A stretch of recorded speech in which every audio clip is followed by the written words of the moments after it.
On today's Live Daily News, a San Angelo man was arrested for murder over the New Year's holiday. We reported that story first, and we'll have the latest details.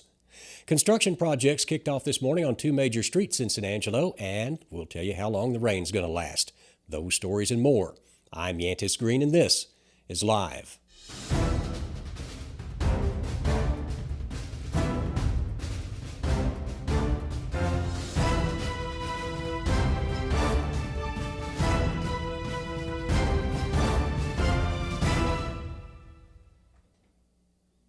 We'll get to the news in just a minute, but first, business in 2024 requires a reliable, fast internet connection.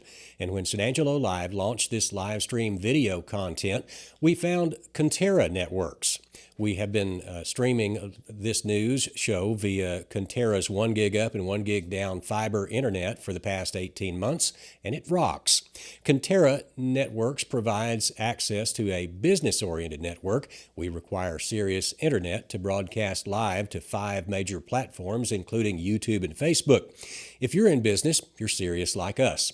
Call Todd Smith at Conterra Networks to get serious about your internet. That's 325-716-8340. That's ConterraNetworks.com. Todd Smith, 325-716-8340. Topping news over the last few days, a 23-year-old man was shot and killed during an altercation outside a downtown San Angelo bar early New Year's Day. A 33-year-old suspect is behind bars charged with murder. According to the police report released this afternoon, Ryan Renfro went to the Chadbourn Street bar early New Year's Day to confront the victim, Jacob Jones. The dispute included, according to the report, a previous road rage incident that continued onto Facebook. The report indicated surveillance video showed the victim confronting Renfro in the alley beside the bar in the dark. Renfro is then seen allegedly shooting Jones twice. There's a lot more to this story. Read that full account on SanAngeloLive.com. Again, that story we brought to you first and exclusively.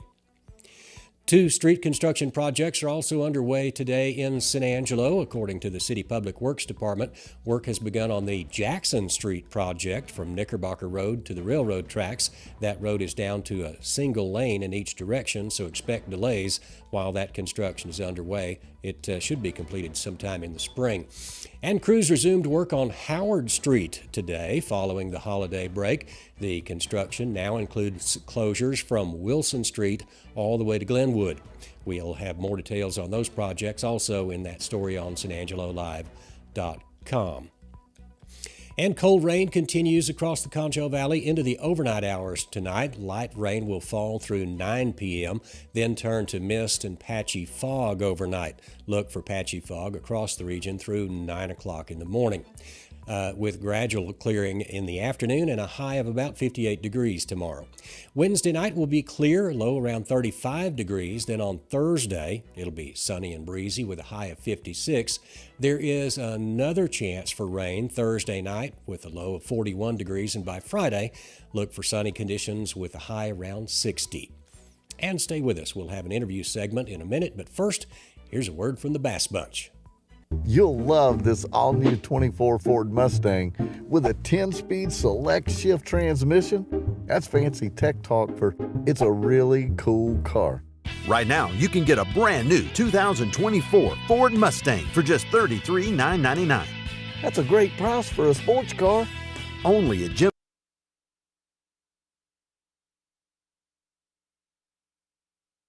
The San Angelo Central Lady Cats basketball team played a non-district matchup against the Stephenville Honeybees on Tuesday afternoon at Central High School. The Lady Cats played excellent defense throughout the game and slowly pulled away from the Honeybees in the fourth quarter to secure victory 45-38. Head coach Arsenio Jeter gave his thoughts on his team's performance after the game. Let's take a look. Coach, how do you feel like the girls did today? I feel like we played well. We scored well in the first half, and that's where we've been lacking a lot lately. We have played a lot of really good teams. I think this is our more than 10 top 10 ranked teams in the state of Texas that we played. And so when we're scoring, we're hard to beat. we're not scoring, it gets a little tough. And that's where I think we were this last tournament. You know, playing 9 o'clock games, 1 o'clock games, and stuff like that hasn't been too good for us. But we had another 1 o'clock game. It's at home. We had time to get a good walkthrough and stuff like that. So I think all of that put together allowed the girls to play very well and be successful. McKenna McMillan led the Lady Cats with 12 points, followed closely by Sydney Moore with 8. The Lady Cats open up district play on Friday against the Friendship Lady Tigers in San Angelo. And for more sports around the Concho Valley and beyond, be sure to check in every day at sanangelolive.com/news/sports. If you have been injured, call Jay Chandler Law.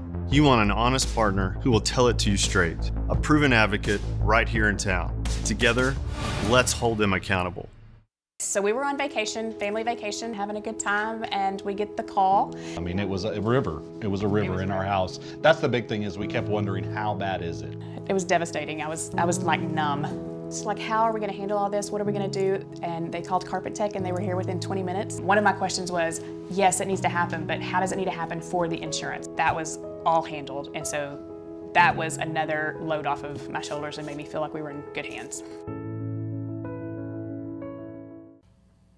Hello and welcome back. I'm Joe Hyde, publisher of San Angelo Live, and today I'm joined with Terry Mesca, well-known business owner, philanthropist, and food connoisseur. Food connoisseur, yeah. Anyway, Terry, I wanted to have you on the show for a long time because I wanted people to understand your passion for philanthropy. But to get there, I got to ask you some questions. Sure. Right? Go so ahead. when I first met you, you were running a print shop, I guess, Holcomb Blanton. Holcomb Blanton, downtown. Yep. So you were the proprietor, and you had clients all over the place. Oh yeah, Holcomb Blanton, of course, was going back in since 1907 that they've been in San Angelo. Right. Mr. Holcomb, Mr. Blanton, and so they've been around a long time. But they were the printery, in San Angelo and office supply store. Yeah, and today that Holcomb Blanton building is 01 Ale House. 01 Ale House, yes. Yeah, Eric Zobel, he's running 01 Ale House and doing a fabulous job. And part of the Holcomb Blanton period era, probably even to today, you were downtown building. You had downtown buildings that you invested in? Yeah, I had other building downtown as well. And so I was always, I can't sit down. I'm always having to do something. Right. I mean, Right. So anyway, my ears are always open and looking for what opportunities do we need in San Angelo? What could we use? And that's how a lot of that started back in my days when we didn't have a limousine in town, and I started a limo. We didn't have a San Angelo Limousine still. San Angelo Limousine still operates by James Pettit, and he operates the limousine. And then, in 1992, I think, or 91, I started the San Angelo Bridal Shows, West Texas and Bridal Showcase, and that's still going on. Right. James operates and runs that as well with the bridal shows. Right. And so, yeah, it was. Interesting. So the other piece of your history is, and people may not know this, but if you're a graduate or if you're going or your kids are going to Central High School, you're familiar with the Tucker Building, right? Yes. The Tucker Building. And that's named after Miss Eva Tucker. Eva Communius Tucker. So give me a you are now the head of the Eva Tucker Foundation. Well, I'm the president of the Eva Tucker Foundation and a trustee of the foundation. Okay. And that started. Tell me the Eva Tucker story. Just give me a synopsis. Well, I'm going to give you a real, because I can talk for days about that. Right. But it was back around, I guess, 1985 when American Airlines opened up in San Angelo, and I just got out of Wall High School graduating, and I thought, man, I saw an ad in the newspaper. They're hiring. And I thought, someday I just want to travel. I want to travel. And so you're going to go work for a big airline. So I go work for a big airline. So I go to the library, learn how to do a resume, learn how to do interview and eye contact and everything. And I'd be darned if they didn't call me back at home on the second call. And I went up there and they said, you're hired. But you're the youngest one we hired, so there will be 7 of us. So this one of the things I've known about you. I've known you for 20 years, but you're always prepared in a service-oriented way. And I'm going to give you a story, okay? The San Angelo Limousine thing, Randy Coleman bought that for a while. He ran it for a while. And one New Year's Eve, we decided that we were going to give free limo rides between the bars. Right. So, and so, I mean, Randy's driving this big truck. I think it was the Desiree's limo. He had just bought it. But it was kind of funny. And we were transporting people like from the Steel Penny to Blaine's and to Shenanigans, that kind of thing. And you were driving, and you dressed up in a tux.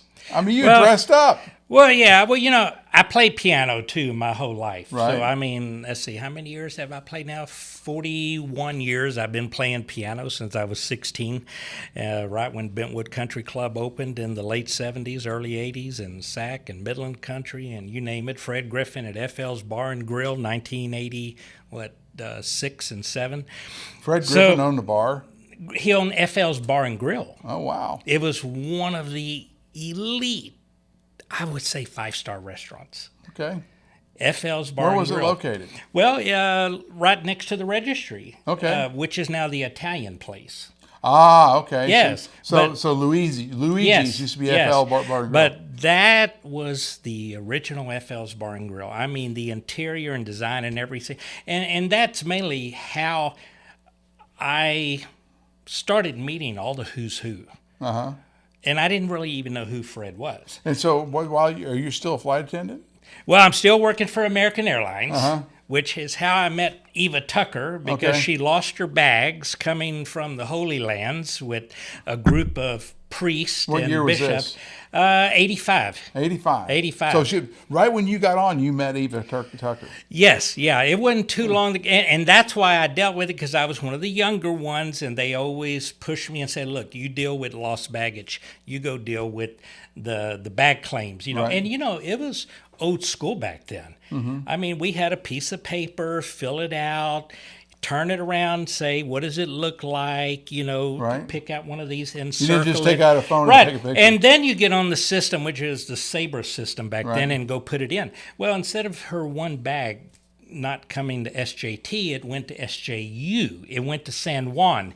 So I found it, but it was ready on the flight coming back to Dallas. So I thought, well, it'll be here on, because, you know, back then we had like 6-7 flights a day. They were just those small 17-passenger planes. Right. But, I mean, they were just on. And when you work for American Eagle, American Airlines, you do everything. I mean, you direct the planes. I mean. So you're out on the tarmac in the hot weather? In the tarmac, you're driving the tractor, you're making the boarding announcement, which is to this day, I mean, once we talk about it going to Nepal, it's why I get a lot of my extra baggage comped. I got you. Because I had them rolling on the floor when I started. I know that extra baggage, you know, can cost a lot. Right. But when I went to the airport and said, who's the general manager now at American? Does he even live here? Or, I mean, you know, where is he?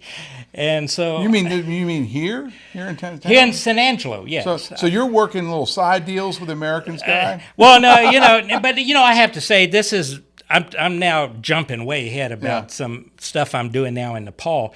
But yeah, with American Airlines, I have to tell you, now let me tell you, this was what, 1985? To this day, I still remember the very first boarding call in flight. American Airlines, American Eagle Flight 1730 is now ready for passenger boarding through gate number 1.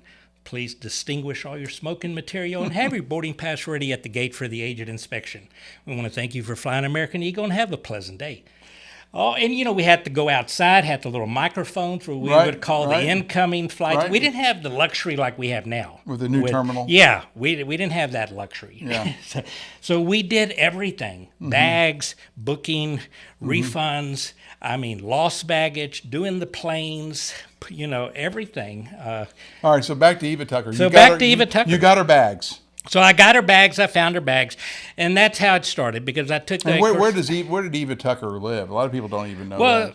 Where she lived, and it took me a while to kind of find it. Because, you know, back then we just had a phone book with a reference page to kind of see where these streets are, you know? Right, We you didn't have Google Maps. No, didn't have any of that. So she lived on, back then was called Randolph Street and 14th, which is now Martin Luther King. And 14th. And 14th.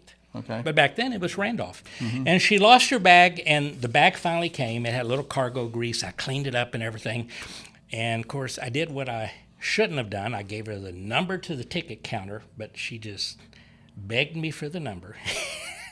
So I gave her the number, and she was calling. I said, okay, Mrs. Tucker. So I finally, when the bag came, I called her. I said, your bag came, and I'm going to take it to Hertz Rental Car. They'll deliver it. And she was so excited. And so anyway, I took it to Hertz, and when I took it there, he said, Terry, I'm the only one here tonight. I've got the other flight coming in with some rentals, so I can't deliver that late. I'll do it first thing in the morning. And I was devastated because Miss Tucker kept calling, and I told her, the bag finally came. It'll be there. And she was so excited and so happy. And then I thought, well, you know. So basically you got delayed, did you take it on yourself? No, I which have not told anybody yet, but I went there and got the bag. Really, that night? That night when I got off, it was my time to get off, and I said, man, I got to take this lady her bag. I promised her bag was coming. Today? You said today? Yes, that evening. And it was before 9 o'clock, and so I wasn't doing the late incoming flights. And so I just picked it up, and I thought, wow. You know, for some reason, I got to take this lady her bag. All right, so you load the bag up. So I load the bag, and I take it, and I say goodbye to the airport thinking I am going to lose my job over this because we're not supposed to do this. Right. But this lady just you made the promise. Convinced me into promise to get her bag. So I took her that bag, and I couldn't find it. I mean, I was going back and forth down Randolph Street, and her house is on the corner. So, you know, she has an address like 1414 Martin Luther King or 230 West 14th. So she had two addresses. I was trying to find this house, and I pull up and see this fence and chickens up in the tree. Okay. But I see this big old Cadillac parked under the mesquite tree. But right when I pulled up, I said to myself, I said, there's no way. This lady does not live here. Right. The way she was dressed and her jewel, diamonds, watch, she doesn't live here. A bunch of chickens in the tree. Right. And she had very nice luggage. Okay. And so I thought, man, I mean, I'm going to have to go to a payphone down at the laundromat. No cell phones back then. Yes, I was going to go. I had a quarter. I was going to go, and I knew I was going to have to call, but I'm going to go through this gate. I went through the gate. I knocked on the door. No one answered. I went around the other side, knocked on the door. No one answered. I went back around, knocked again on the door, and I saw a light flicker on. And here she came in her house coat to the door and said, "Oh, you found my bag." I said, "Well, Miss Tucker, yes, I have your bag, and I know Hertz was supposed to deliver it, but they can't deliver it tonight. And I already promised you your bag will be safe and will be delivered." And so I said, I am not supposed to do this, but I wanted to bring you your bag. And she tried to tip me, and I said, no, please, no. I'm just a little worried about my job. She said, if you have any problems tomorrow with your job, you call me first thing. First thing. And of course, in my head, I'm thinking, and what is she going to do for me? Who is this lady with a bunch of chickens in this tree? And a Cadillac. But a Cadillac Seville under the tree, under the mesquite tree. And I kept thinking, but I don't say nothing. I just said, okay, Miss Tucker, I'll let you know if I have any problem. And then she just started talking, well, what else do you do? And I said, well, I play piano, and I'm playing at the Sheraton Hotel that, down on where the Clarion or Red Line is now. Right. It was Clarion. brand new. Clarion. Yeah, Clarion. Yeah. And, it was brand new. We had Sunday brunch. B.J. Yulchek was the manager there, had that black piano. And, it was the... And that piano's still there, It is still there because I just had it tuned last year because I played for the new owner. Oh, right. Yes, and they had the social event there. But no, it's still the same. Sam Yes. Miarki. Yes, Yeah. yes. Yeah. And Scott Zaruba was there. Yeah, I've known Scott for a long time. He's upgraded. Because I played for his wedding. Yeah, Scott's upgraded from the end of the Conchos to the Clarion. Yeah, to the Clarion Inn from the end of the Conchos. Yeah. And so, that's... kind of how that's all right. I told her I was playing there for Sunday brunch, and I'm playing for another man that opened up a restaurant, Fred Griffin, and she goes, "Oh, you play for Fred?" Well, I know Fred, and I've been meaning to go over there. And she goes, "So I'll be seeing you at the restaurant." And so she asked me again, she goes, "I've been gone to the Holy Lands for a long time. There's a little store up here, and it's called M System. Do you mind getting me just a few items?" I said, "No, I'm okay. I'll go get you a few items." This is why you Yes. just handed the bags over, and now she's giving you another mission? So now she's giving me, $20 to go to M System and get her a few items and that, because she's been gone a while. So I went, I took it to her, and she tried to tip me again, and I said, no, Miss Tucker, I would not accept no tip. So fast forward. She started coming to where I was playing the piano all the time, and she would use the little request cards on the table and put her little songs, Spanish Eyes and Green Eyes and other little songs. Did you know how to play them when you first saw them? Well, I knew Spanish Eyes. At the time, I didn't know the one called Green Eyes, but I always learned them. I just had to try to listen to them so I could play them. Did you have to tell her, Miss Tucker, I don't know. I mean, like, the Ram Band. Ram Band this weekend in Italy. Yes, I saw that. And the first thing they play is Fat Bottom Girls by Queen. But I thought that was hilarious. And, of course, no one else thought that was hilarious. But, I mean, here they are. They went all the way to Rome, Italy to play Fat Bottom Girls. But anyway, so did you learn? Yeah, I did. I learned the songs. And, Did you have to tell them, I don't know the songs? Well, yeah. I mean, Fred Griffin always said, look, you're going to play here. And, you're going to meet a lot of people. Right. And I was still learning who Fred was. I didn't know he's like this renowned interior decorator that does all these houses. Yeah. But, I mean, what came out of all this, is that, yes, Fred knew a lot of people, and it was very busy. And, I mean, I started meeting what you would call so many of the who's. So you started working up the good old boy circuit. So I started, I told Miss Tucker on one of her note cards one time, she said, come and see me before you get done with the piano, and she had always had the waiter come put it on the piano and put $1, $5. That's a lot of money. Even back then. I mean, $1 was a lot of money. So here's the dollar conversion. 1928, $1 is worth 10 times that today. So $1 in 1920 is worth $10. So you were probably, if you're getting dollar tips, you're probably at least getting $2 or $3. But I have to say, working at FL's Bar and Grill for Fred, it was 5, 10s, and 20s. Wow. So and some 50s. A 20 would be like a $40. Oh, that would just blow my mind. Yeah. But I was happy with anything. I mean, I'm just very happy. I mean, just that I could play their songs and know their songs. Eventually, this became more of a formal thing? It really became more of a thing where, yes, when she wrote on there and said, come visit me again, I thought, okay, well, I have Sunday afternoon off because I'm working every day because I love working. And so I was working at the airport, playing at night, working on Sundays. I mean, just all the time. So I went to go see her, and she said, that's when she first started telling me, Terry, I was married to Art Tucker, and he died in 1975, and my one brother, Noe, died in 1976. And Art and I never had any children. And I always got many things to do, and errands, and letters, and things to deliver. And you can see I have a little yard here. My grass needs cut, and I have the lot I own on the other side of the alley.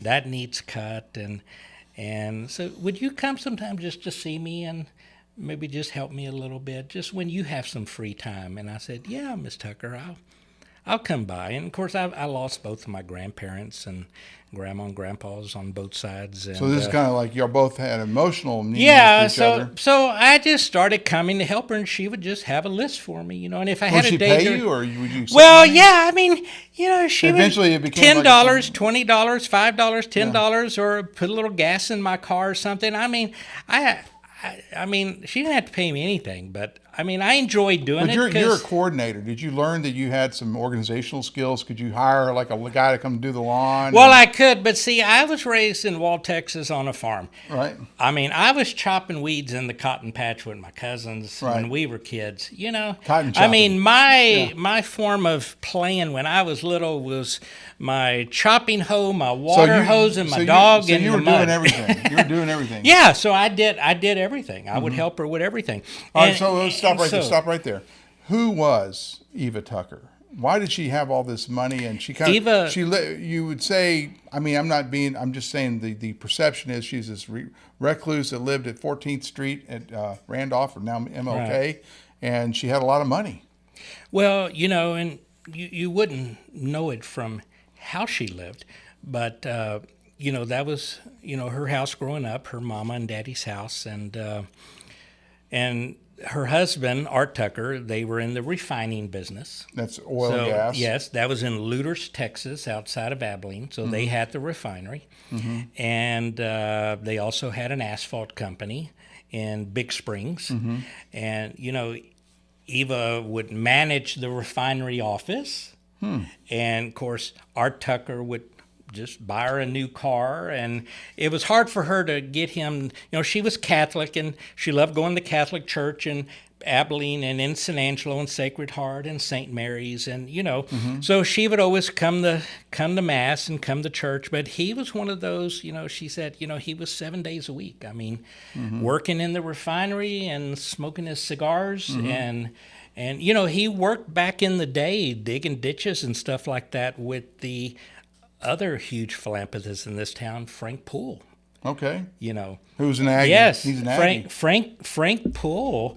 And I love Frank. I played for his big parties for his employees at the Coliseum.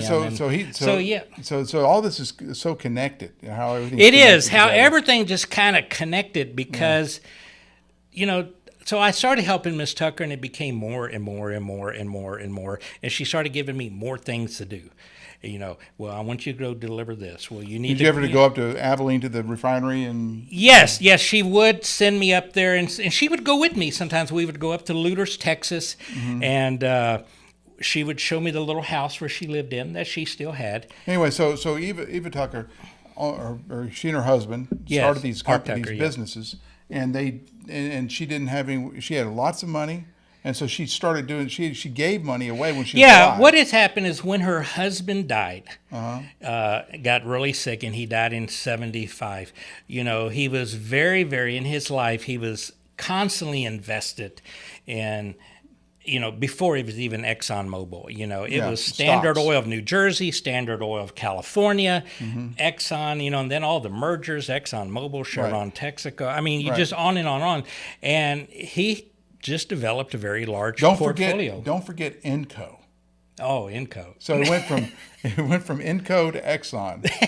To Exxon, yeah. Yeah, but anyway, but he had all the. So she had a portfolio of stocks, and he just told her at the bedside, says, "Do the most good for the most people." Do the most good for the most people. And this is in 1975. 75. And so she did. I mean, it was. Very difficult for her because she said when he died, dealing with taxes and everything else and trying to... And being a woman back in 1975. I mean, think about... Well, the doors aren't always open for you. And you have to remember, she lived the days when it would say...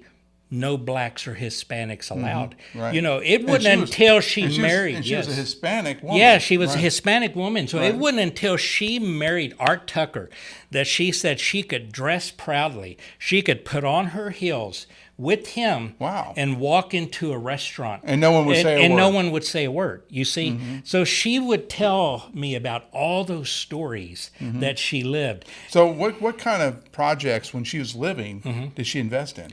Well, her very first giving project was she wanted to do something in memory of her brother Noe, because he was a teacher and he was an educator. Was he a teacher here in San Angelo? In San Antonio. In San Antonio. So I don't know I'd have to look it up on the exact year. It would have been in the late 70s or 80s. Early 80s. She decided to present her first, and I think it was $25,000 check to Fort Concho. Okay. She really loved Fort Concho, and she wanted to do it in his memory. So that was one of her very first donations. So what did they do with the $25,000? Just went into their endowment? Yes. I mean, she gave it to them and told them to use it however they wished to use it. And of course, in 1980, $25,000 was about $50,000, $60,000. Yeah. And so, all through those years, she just started, she would watch news constantly. That's really all she would watch on TV. It was either different news channels or mass. You know, the sad thing about that is back in the 80s, there was no Fox News. Yeah. But, she had Boston Catholic Network, and she had St. Anne's Media, so she watched Catholic Mass twice a day, and then the news, and I could tell you some funny stories. But anyway. So she is invested in education. Yes. How did the Eva Tucker building at Central, since that's probably what most people see today, how did that come about? Because she also was a teacher in her younger days. Mm-hmm. She was a teacher. She taught in Ballinger. Okay. And in Mertzen. Okay. And so it was, during those days that she would teach where you had many different ages and grades, in a classroom. And so she was very always involved in education. She loved education. And so anything, if schools needed something, she's the one that helped with getting the up-and-coming scholars program with Angelo State University. Right. And these are the building block years of ASU. Yes. It's kind of set it on today I would say ASU's on a growth spurt. Yes. But they laid the foundation in the 80s and 90s for all this. Well, and Dr. Chase, when you should be very dear friends of Eva. In fact, he was my doctor when I was a little baby. Mm-hmm. But that's when they talked about the West Texas collection. Right. And of course, Eva was, let's do it. I mean, let's do the West Texas collection. And of course, all right, so I still got to get back to the Central High School thing. Did that come, the money for that, did that come from after she passed? It did not. It did not? Everyone knew Miss Tucker. And of course, many of her dear friends, such as Max Parker, that was on the school board, for forever. Mm-hmm. He was very dear friends of Eva. And it was after Eva passed away that we got a letter from San Angelo ISD that asked if they could do a sculpture of her. This is to the foundation. Yes, to the foundation, if they could do a sculpture of her. And this is post-2008 bond, I assume. I think so, yeah. And, we were looking at this and thought, they're not asking for anything. So I had to kind of verify this situation with the sculpture and naming the building. And really, no. I mean, San Angelo ISD and the school board, it was not going to cost the foundation anything. They wanted to do this in her memory. They wanted to name the building. So the foundation paid nothing for that. I am a muckraker news guy, so I have to ask the question. Do you think they were trying to get around getting the criticism of the copper roof? The copper roof. The copper roof.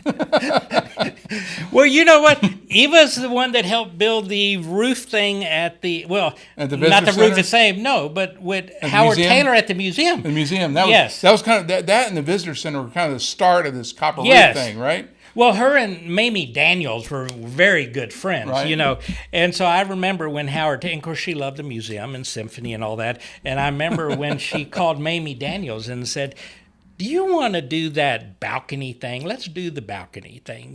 Well, yeah, let's do that. Well, how much would it cost? Well, I don't know, maybe $250,000 a piece or something.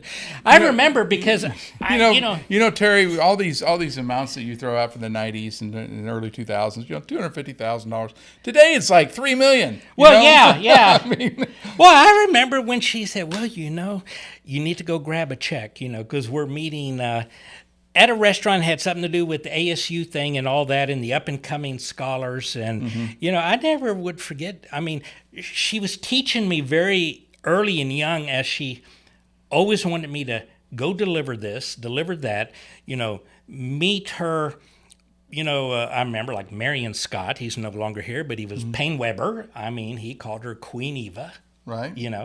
She took me to her bank board meetings. She took me to her Exxon meetings in Dallas at the Meyerson Center. Mm-hmm. I mean, so, all this time I kept thinking, what is this lady? At the beginning, I thought I was just delivering letters. When I was younger, I thought, man, she writes a lot. Mm-hmm.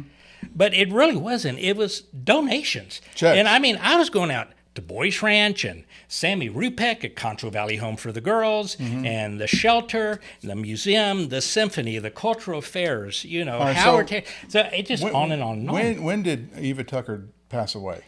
She passed away 16 and a half years ago this month. Wow. So that's how long she has been gone. And, it was the very same thing. Every wish she had happened. She wanted to pass in her mother's home. She started slowly giving things from her home to different mementos. Friends and mementos, right. And especially a lot of the Catholic stuff that she had there that she wanted someone to be a part of and have some of it. And, and that was a big thing, going to the big Catholic conventions every year. There was just a few in this town that were part of some of those very huge, Equestrian Order of Holy Sepulchre, huge conventions. Right. And, I was learning about all that because I went to Wall Brethren Church, growing up as a kid. You didn't go to San Ambrose? What the heck? Oh, I went to San Ambrose because I all went to school. We all went to school together at Wall High School. So, yes, the dances at St. Ambrose. I bet you Commissioner Holscher was handing out the turkey and dressing. I grew up with St. Ambrose, and we were all like family, and we still are to this day. But all right, so Eva Tucker passes away. She leaves a sizable corpus. She leaves a foundation and she already started the foundation while she was living. One of her very dear friends, I have to say, Tilly Chandler was a very dear friend. Karen Pfluger, a very dear friend of Eva. And it was, back then in the 80s that they were talking to Eva about, maybe, you should do a foundation. You can just kind of start it small and put into it. And it can live past your life, basically. Yeah, right. Because even at that time, too, I guess it was 25, 30 years ago, even Area Foundation and that talked to her and she loved all of them because Tilly was working and helping with the Area Foundation with Matt Lewis and all them. And Eva said, I think I just want to have my own foundation. But she said, I don't want an office. I don't want no paid staff. She wants all the money to go to where it needs. Make it simple. She always said, Terry, how about, twice a year? And she worked with her very dear attorney, Jim Carter and Max Parker and them. And she said, just how about distribution, couple times a year and just, give it all away, keep my money kind of local here. And you know who I like to give to? Because she goes, now do you know why for 23 years I made you write out my checks for me? So I made you deliver. So you knew who I made you do all of that every month. There was a reason for that. So you know who she always likes. Used to tell me and everyone else in town, she used to say, you're the son I never had. And I just kept doing more. I mean, you know what? She was trying to teach me how to roll her hair and dip the curlers in the water. I think I would have stopped right there. I rolled her hair. I mean, I'm just telling you. And she was very dear friend of Philip Templeton, too. Lee Pfluger, Steve Stevens, all of them, that would come and see her. And she would ask, I need your opinion. Let's talk about this project, So she was giving you checks. She was. You deliver them, so you knew who she was because donating she to. wanted me to meet the who's who. Because she said, this is going to open doors for you, not only with your plan later in life, but Holcomb Blanton with your printing, Right. I mean, your limousine company. Right. I mean, you're going to see how it's all going to transform. And so, back then, I was kind of like, oh my God, it was not letters she was writing. I was delivering. You're in your 20s and 30s. Delivering checks ever worse. And that's how I got to learn who everybody is, So between her and playing for Fred Griffin and then starting to play at all these ranches and places and then governors like Bush when he's running for governor. I mean, you got, Eva's other dear friend, Drew Darby and them. Next thing, ooh, Terry, you got to play. And Eva would always say, well, go take him a check. Go take him a check for these, Right. All right, so let's fast forward. You right now sit on the board of directors for the Eva Tucker Foundation, which handles that large corpus of money. Yes, and we give it away. What type of, I guess you have giving away, you still meet and give things away once or twice a year? Yes. what type of projects, if I'm a nonprofit director or something, what type of projects are you looking for as, I guess, the guardian of, or the shepherd of this thing? You know, Eva always loved the nonprofits that involved children and education and, you know, the shelters and facilities being built. I mean, even like we helped with the drug and alcohol center that they built out there. Right. And, you know. Which, by the way, I think the ADAC, that's what they call it, the Alcohol Drug Abuse Council of Concho Valley.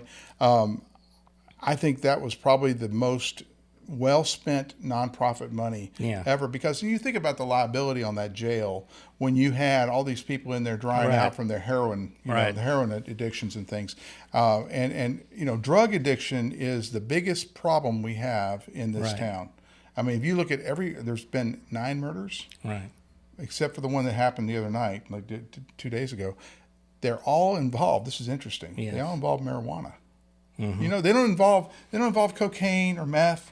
It's marijuana that's killing people.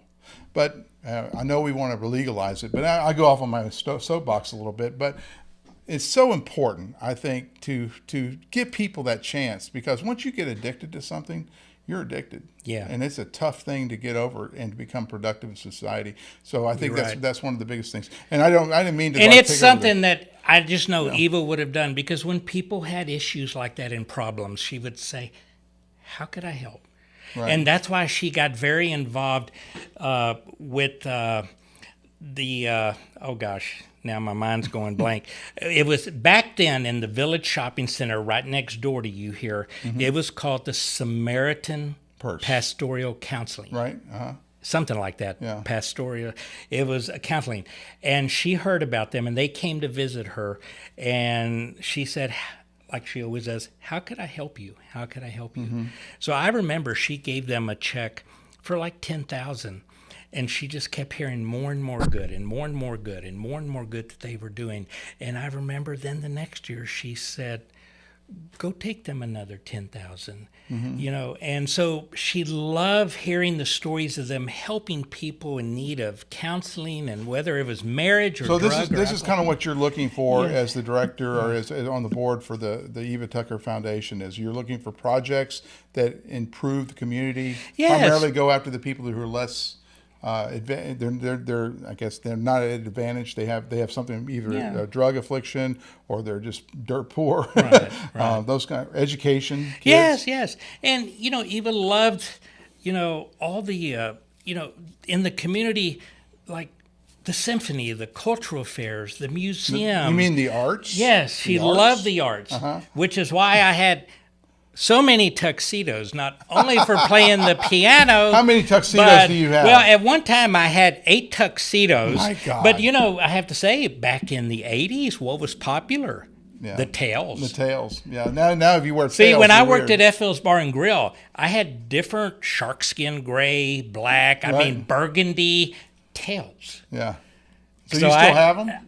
I don't have any tails left, but I still think I have one of the ruffles. You still fit it. You know, the ruffles? That's my problem. Oh, no.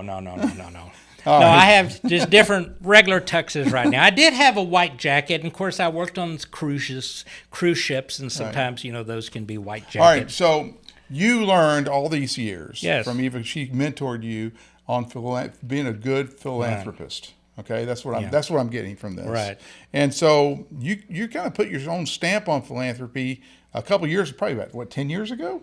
You started the Terry Mesca Foundation. Well, yeah, that started about 7 years ago. 7 years ago. Okay. But you know, that was another thing when you know, when Eva said, "Look, I'm going to have a foundation, but I don't want the foundation that's going to take someone's time every day of the week with an office and a staff." Right. So let's set some distribution times twice a year, which it's never changed. It's April 1st and October 1st are the 2 deadlines every year. So anyone, you know, can go to evatucker.com and just a little kind of form of stuff they have to submit.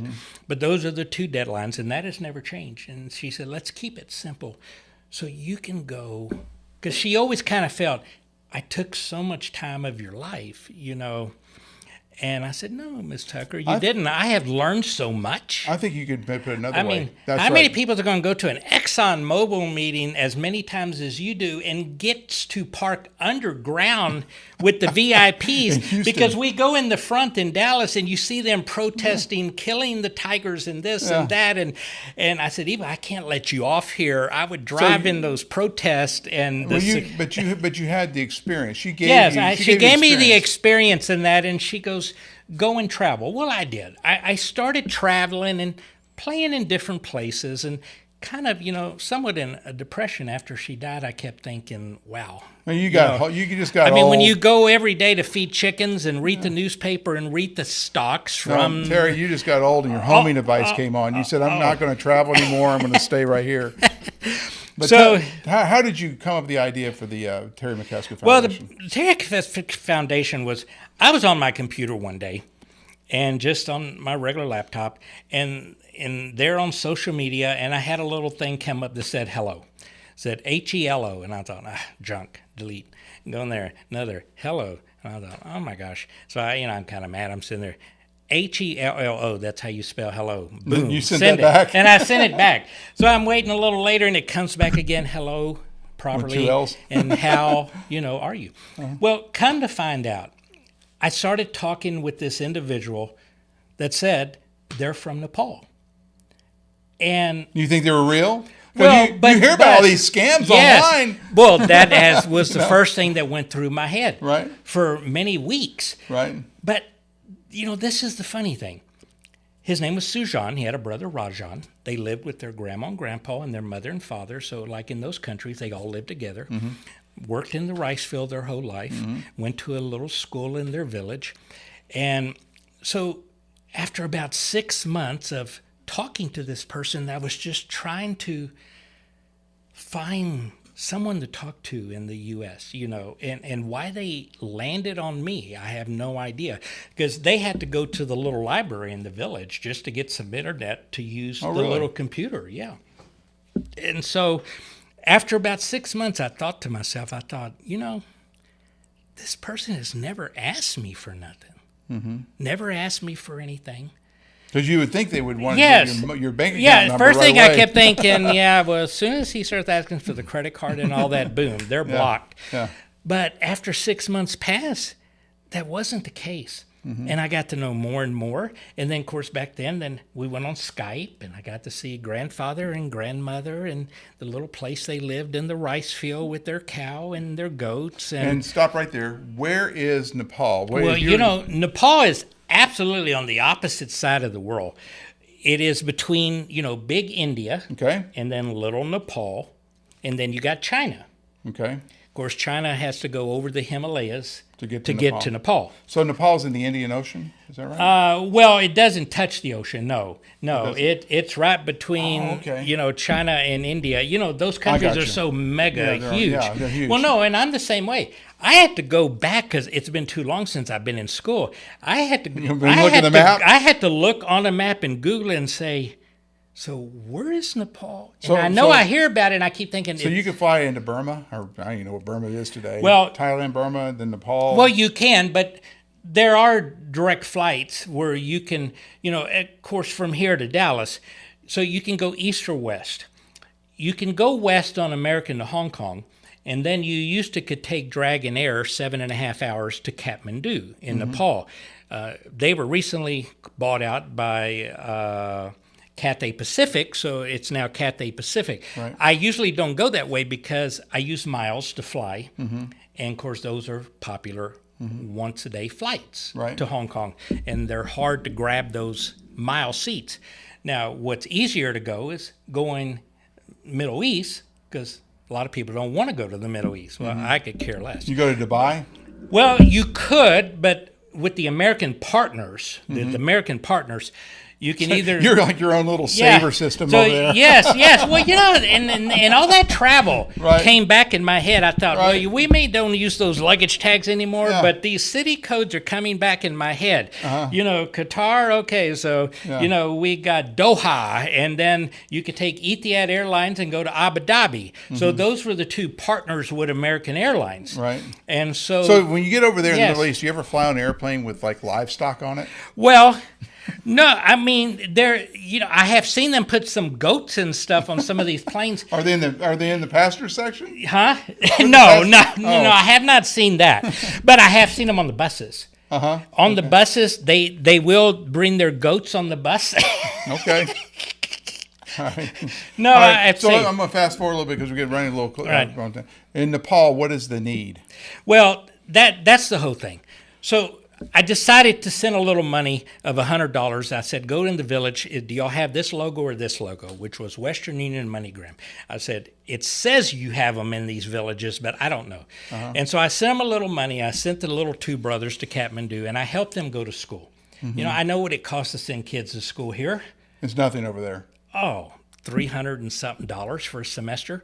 I mean, I didn't say nothing, but I thought, wow, how could I help these? So a little bit of money could go a long way. Yes, a very long way. So you saw a lot of leverage. I helped them go to school, and after 2 years, boom, the world's biggest earthquake hits, kills almost 10,000 people. I lose contact for 9 days. I finally get this Skype call that I thought was a scam because it was not their phones. And it was them at the hospital post under a blue tarp. It was raining. It was cold. There was nothing I could do. There was looting going on. Of course, China was on its way bringing food and stuff. India was on their way too with fresh water and blankets and stuff. And of course, then, their airport was demolished. So they were getting it ready only for relief flights. So you started having U.S. and Germany and all the other countries, but you couldn't book a regular flight there. I connected with ASU. I think there were 3 at the time. There were stories, in the Rampage and all that too about, how they lost contact with their families, during this time. And so I was trying to, connect with the students here at ASU. So this Terry Mesca Foundation started as a disaster relief? Yes. So what this started as is they have been wanting me to come and visit, and I kept thinking, it's such a long, long trip. But this earthquake happened, and I couldn't get there right away, but I kept saying, look, wow, all these aftershocks, like 170 of them, all the way to East Nepal.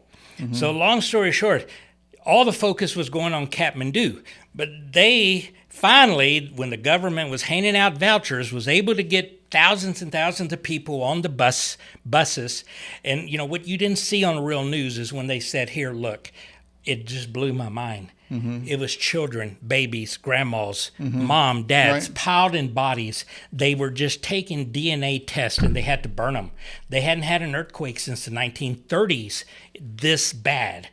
And so the only thing they could do to stop the spread of disease is take DNA test, we'll deal with it later, and burn it. That's what you didn't see on the news. And when I saw that on their phone camera, and while they were all covering with rags the smell, I just said, wow, what could I do?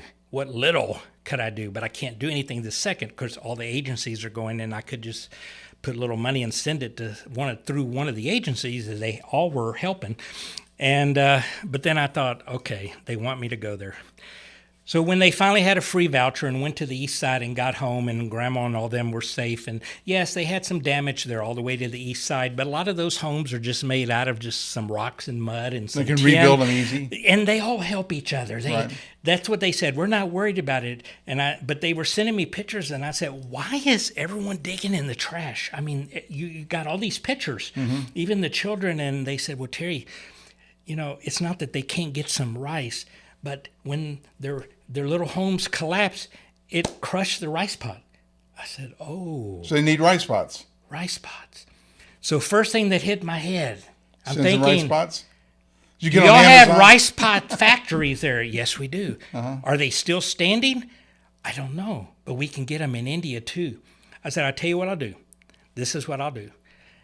I will promise you I will come there, but I want to come there and do something. I'm not coming just to visit, although I do want to come and visit, but I want to do a little of something.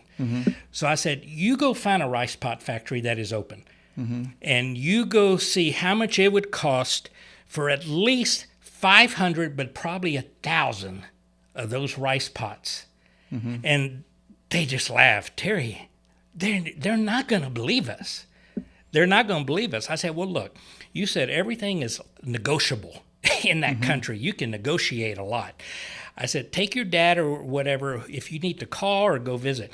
But I said, from what you're telling me, don't tell them a man from Texas is coming, because they're probably not going to give you a discount. Right. So sure enough, I'm learning all this. So let's fast forward. Did you get the rice pots? I did. They got the rice pots. How many did you get? 500 or 1,000? I started out with 500, but it ended up over 750. Okay. And they found a rice factory. So one rice pot can feed an entire family of 5, 6, 7, 10. Or 10, yes, because it just takes a handful of rice to make a big. So basically, you helped about 7,500 to 10,000 people. Yeah, a lot of people. And you can see it on my terrymckeskafoundation.org, going back to some of my older pictures of all the people in the villages lined up. And so that's what I did. I said, look, I don't know how to do this, but you got agencies there. What do you got there? How can you find me the poorest in need and all that? And yes, they still have an organization called JC's. Right. I worked with Red Cross. I worked with the Rotary. So I you're worked with leveraging the Lions yourself. Club. Yes. Yeah. And I said, look, I need good leads and people that are really in need. And you go do this. And if you do this, I'm going to come there. And all I did was go online. I just went online and I was asking people for prayers. I said, I wanted y'all to know what I'm going to do.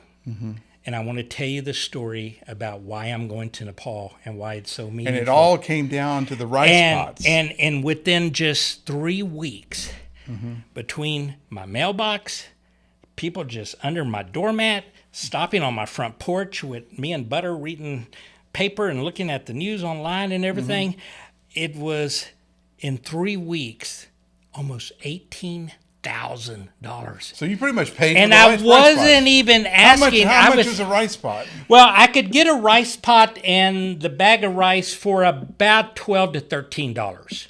Okay. And I was just gonna do that myself because I had the miles. So did you make it into a bigger operation? You found well, I did, because what happened is I had so many donors, and it kept. My first time I went, I did 19 projects. I went into all those different villages, and I called it Fill the Rice Pot. And then next thing you know, including you, next thing you know, you are calling. Yeah. Can we do a story on this? I said, oh my gosh, this is just getting out of hand. Right. I wasn't even asking for money, but people want to give. And the people that were giving us people that knew me my whole life. I played piano for their parties and their ranches. They bought at Hogan Blatton. I drove them in the limousine. So they knew you had relationships. So, people were just giving. Yeah. And so the life of a philanthropist. But if I did that, they'd all laugh at me. Well, what is Joe Hyde doing in Nepal with rice pots? And of course, I have those that are saying, Terry, do a foundation. I said, I know what you're saying. I realize what you're saying. You did the foundation. I said, I don't want no office, no staff. I don't get paid. The Eva Tucker thing. Yeah, the Eva Tucker thing. Yeah. And they said, that it doesn't matter how you want to do it. Just do it. And I'm telling you, it'll grow and grow and grow. So I took the advice of my donors, and I did it. In fact, I have to even say one of my donors paid to have it set up. Said, Terry, this is all you need to do. That's good. And you just go on in your business. So now the Terry Mikeska, as you sit on the cusp of retirement.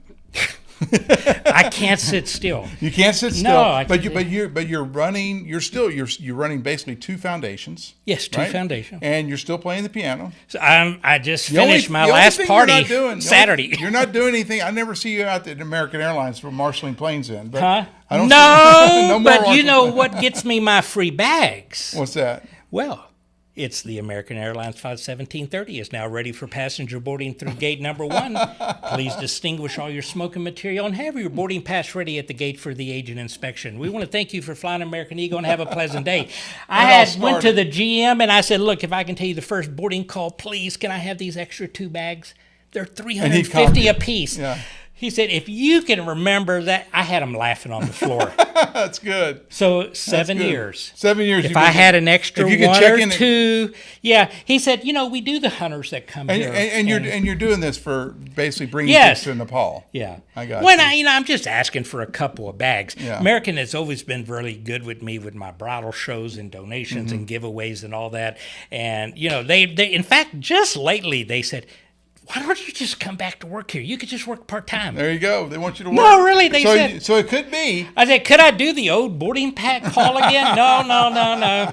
So it could be that you're going to come full circle by the time you're 65, and you'll be doing the airline thing. You'll be doing the Terry Mesca Foundation, the Eva Tucker Foundation, and playing piano. Still playing the piano. But you know what? It is tempting. Yeah. Sometimes I just sit there and think, no, it's tempting. How fun would that be to be at the airport again? Yeah, it's fun to be at Definitely the airport. different from the way it was when I was there. Yeah. I mean, but everything has changed. Right. I know that I'd have to go back to the Learning Center. Different system. You don't use tags like we used to. Everything is barcoding. So I would have, but I just thought, wouldn't that be fun? It would be fun. It would be anyway, fun. We're going long. I appreciate y'all for staying on for this long. But I thought that Terry's story was interesting, and particularly people on the podcast. You can subscribe to our podcast on Spotify and Apple Music. Terry Mikeska, head of the Terry Mesca Foundation, director in the Eva Tucker Foundation, Eva Tucker's right-hand person, I guess, and American Airlines gate attendant. Thank you, and pianist. Thank you for being on. I appreciate it. Well, thank you for having me, Joe. You've helped a lot through everything that I've done. You're always doing stories and things, and it's all I hear about constantly. Well, we try to be that mass appeal audience. We are. Back to you guys. When it comes to unique pieces you can't find anywhere else, Kano's Diamonds and Coins is your one-stop shop. With over 24 years in the diamond and coin industry, Kano's Diamonds and Coins is West Texas's choice for diamonds, jewelry, coins, silver, and gold. Owner Bill Kano stands by his work and offers free consultations, including estate jewelry. Don't just trust anyone with your valuables. Come see the staff at Kano's at 1016 West Beauregard in San Angelo. And that's our show for today. Be sure and join us again tomorrow for all the news that is news. For the team here at San Angelo Live, I'm Yantis Green.